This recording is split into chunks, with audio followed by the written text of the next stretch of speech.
المساس بالوحدة الوطنية وزعزعة الجبهة الداخلية وإساءة استعمال السلطة ومخالفة القانون وانتهاك الدستور. يعني لما يقول محور المساس بالوحدة الوطنية شنو يقصد فيه؟ من اللي يمس الوحدة الوطنية؟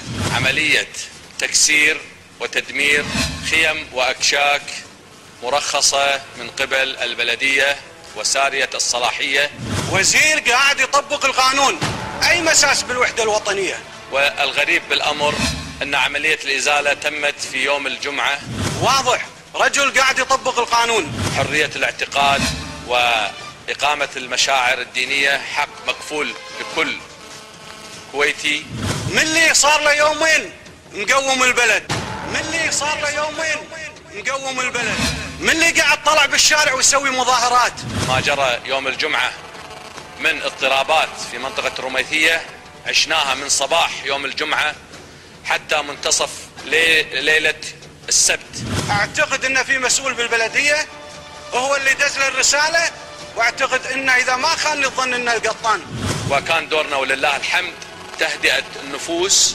انا اقول في شيء ومدبر، انا اقول في شيء ومدبر، ومع الاسف ان الحكومة دشت طرف فيه. فالاجراء اللي قامت فيه البلدية اجراء خاطئ. ولو رجع والترخيص اللي طلع ما يطلع ترخيص بدون رسم، بدون طابع ومختوم. وزارة الداخلية اتخذت اجراءات قانونية واحالت ما احالت الى النيابة. انا اقول قضية مفتعلة. ومن هذا المنطلق قدمت استجوابي بهذا المحور.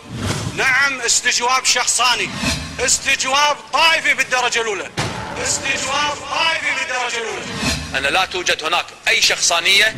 هل في عزم الحكومة قدم استجوابكم؟ ولا توجد أي عملية تصيد أو تكسب من هذا الاستجواب. وين اللي كانوا وأنا أخص مقدمين الاستجواب؟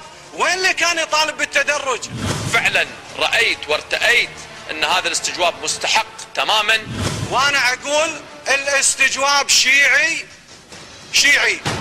وأنا أقول الاستجواب شيعي.